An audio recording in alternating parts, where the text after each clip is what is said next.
Iran America मुज़ाकरात के हवाले से 100% यकीन से कहना कि आज रात या कल क्या होगा वो तो बहुत मुश्किल है, लेकिन कवी इम्कान ये है कि दोनों टीम जो है, ईरान की भी और अमेरिका की भी, कल उनको इस्लामाबाद में होना चाहिए।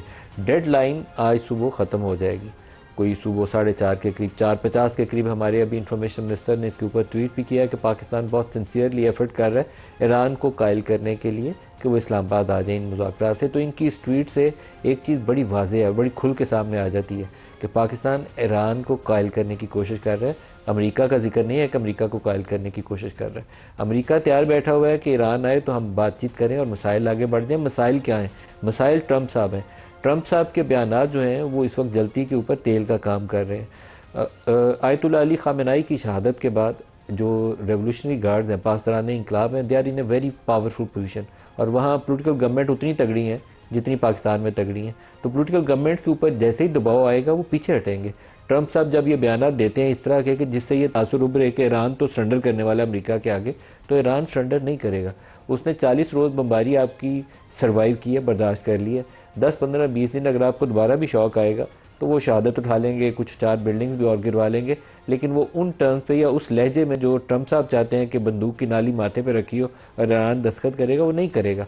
एट बेस्ट पॉसिबल जो मुझे सिनारियो नज़र आता है, ट्रंप साहब ओबामा को बहुत बुरा भला कहते हैं कि वो जो जॉइंट कम्प्रीहेंसिव एक्शन प्लान था 2015 का, वो ओबामा ने बहुत ज़्यादा फेवर कर दी थी ईरान को। उस माहदे को ट्रंप ने तोड़ दिया था।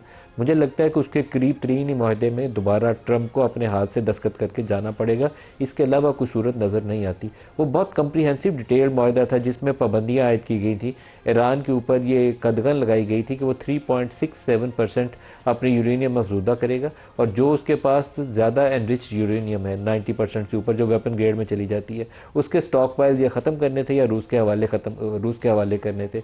इसी तरीके से जो उसकी फर्दो वाली फैसिलिटी थी जिसके ऊपर उनको ये था कि यहाँ तो कोई न्यूक्लियर वेपन बन सकता है, उसको रिसर्च फैसिलिटी में कन्वर्ट किया गया था।